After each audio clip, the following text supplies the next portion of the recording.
வணக்கம். நான் டாக்டர் ஐயனார் பேசுகிறேன். பண்ருட்டியில் ஆரோக்கியா ஹெல்த் சென்டர் என்ற பெயரில் கிளினிக் வைத்து நடத்தி வருகிறோம். என்னுடன் எனது மகள் ரட்சகி ஹோமியோபதி டாக்டராக பணிபுரிகிறார். நான் சித்த மருத்துவம், அக்குபஞ்சர் சிகிச்சை, மலர் மருத்துவம் சிகிச்சை கொடுக்கின்றேன். எனது கிளினிக்கில் எனது மாப்பிள்ளை வர்மா சிகிச்சையாளராகவும் பாத சிகிச்சையாளராகவும் இருக்கின்றார். நம்மிடம் திருவள்ளூர் மாவட்டம் கும்மிடிப்பூண்டியைச் சேர்ந்த சுப்பு புருஷோத்தமன் 52 வயதான நபர் 3 மாத காலமாக தனக்கு இருந்த 17 ஆண்டு காலமாக இருந்த சர்க்கரை வியாதிக்கு சிகிச்சை பெற்று பூரணமாக குணமாகியுள்ளார். அதனை அவர் வாயால் நம்மிடம் சிகிச்சை எடுத்துக்கொண்டு குணமானதை கூறுவார். கேளுங்கள். வணக்கம், என் பெயர் சுப்பு புருஷோத்தமன். நான் கும்மிடிப்பூண்டியிலிருந்து வருகிறேன். திருவள்ளூர் மாவட்டம் சேர்ந்தது. சர்க்கரை நோய் உள்ளது. 2007 17 வருஷமாக உள்ளது.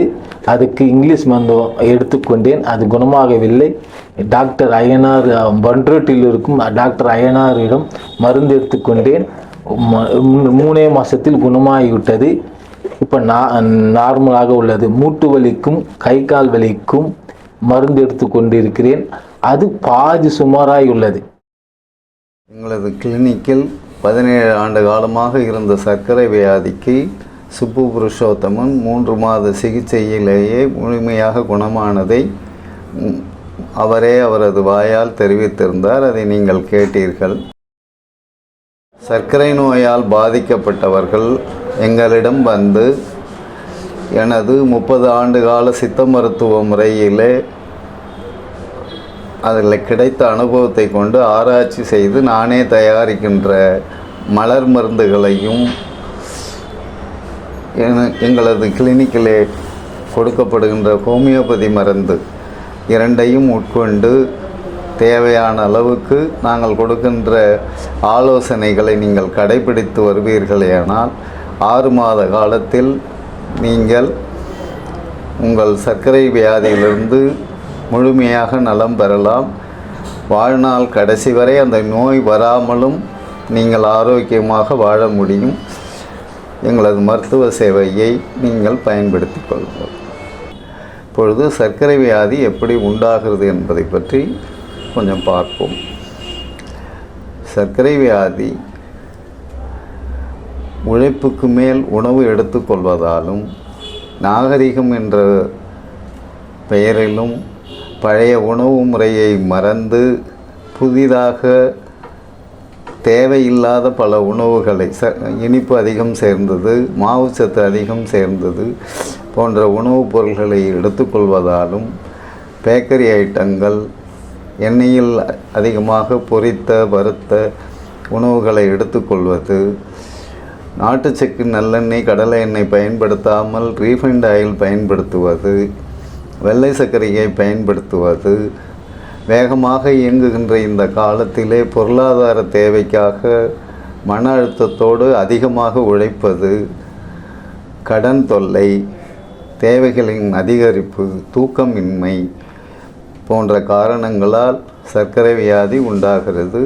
பரம்பரையாகவும் சிலருக்கு சர்க்கரை வியாதி உண்டாகிறது.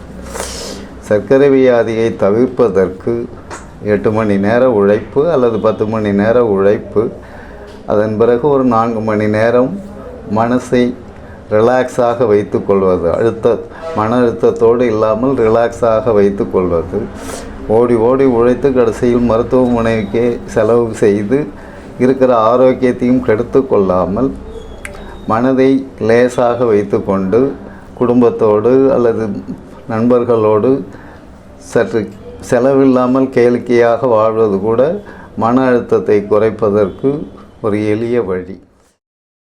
முன்னோர்கள் கடைபிடித்த 1980வது ஆண்டுக்கு முன்னாடி நமது முன்னோர்கள் பாலிஷ் செய்யப்படாத அரிசி, கோதுமை, கேழ்வரகு, கம்பு, மக்காச்சோளம், தினை, சாமை, குதிரைவாலி, போன்ற உணவுகளை நன்றாகவே எண்ணெய் சேர்க்காமல் வேக வைத்து அல்லது பொங்கல் இதுபோல் செய்து சாப்பிட்டு நல்ல ஆரோக்கியத்தோடு இருந்தார்கள். இப்பொழுது நாம் நாகரிகம் என்ற பெயரிலேயும் கௌரவம் என்ற பெயரிலேயும் ரீஃபைண்ட் ஆயிலை பயன்படுத்தி வெள்ளை சர்க்கரையை அதிகமாக பயன்படுத்தி நமது உடலுக்கு தேவையில்லாமல் அதிகமாகவும் சாப்பிட்டு நாமே சர்க்கரை வியாதியை வரவழைத்து கொள்கிறோம். தேவைகளை அதிகப்படுத்தி கொண்டு அதற்காக அதிகமாக பொருளாதாரத்துக்காக அதிகமாக உழைத்து மன அழுத்தத்தோடு சரியான தூக்கம் இல்லாமல் வாழ்ந்து அந்த முறையும் சர்க்கரை வியாதியை தானாக கொண்டு வந்து சேர்க்கிறது. 8 மணி நேரம் அல்லது 10 மணி நேரம் உழைத்து விட்டு செலவில்லாமல் குடும்பத்தோடு நண்பர்களோடு சேர்ந்து கோயிலுக்கு போவது, இல்லாவிட்டால் கேளிக்கையாக பேசி கொண்டிருப்பது, இப்படியெல்லாம் செலவில்லாமலேயே நமது சந்தோஷத்தை அதிகரித்து கொள்ள முடியும். இரவு உணவை 8 மணிக்கெல்லாம் முடித்துவிட்டு 10 மணிக்கு தூங்க சென்று அதிகாலையில் 5 மணிக்கு எழுந்திருப்பது உடல் ஆரோக்கியத்துக்கு ரொம்ப நல்ல விஷயம். டிவி பார்ப்பதை 9 மணியோடு நிறுத்தி கொள்ள வேண்டும். கைபேசியில் பேசுவது, கைபேசியில் யூடியூப் சேனல்களை நிரம்ப பார்ப்பது, இவைகளெல்லாம் குறைத்து கொண்டு இவைகளும் இதிலிருந்து வருகின்ற ஒளி சப்தம் இவைகளும் நமது மனசுக்கு நிம்மதி இல்லாமல் அழுத்தத்தை கொடுக்கின்றன. எனவே இவைகளை அளவாக பயன்படுத்தி கொள்வது நல்லது. 8 மணி நேர தூக்கம், முறையான உணவு, உழைப்புக்கேற்ற உணவு இவைகளை பயன்படுத்தி சர்க்கரை நோய் இல்லாமல் நாம் வாழலாம். இதனை கடைபிடியுங்கள். சர்க்கரை நோய் உள்ளவர்கள் இங்கு வந்து நாங்கள் சொல்கிறபடி உணவு முறையோடு இருந்தீர்களேயானால் ஆங்கில மருத்துவம் தொடர்ந்து மாத்திரைகளை எடுக்க தேவையும் இருக்காது. எங்களிடம் 6 மாதத்தில் நீங்கள் பூரணமாக குணமாவீர்கள். அதன் பிறகு நாங்கள் சொல்கிற உணவு முறையோடும் காலை மாலை முறையே 30 நிமிடம் நடைபயிற்சி, உங்களால் முடிந்த அளவுக்கு வேகமாக நடைபயிற்சி செய்து கொண்டு இருப்பீர்களேயானால் இறுதி நாட்கள் வரை சர்க்கரை நோய் இல்லாமல் மற்ற பிற நோய்களும் இல்லாமல் நீங்கள் வாழலாம். நல்லது. வணக்கம்.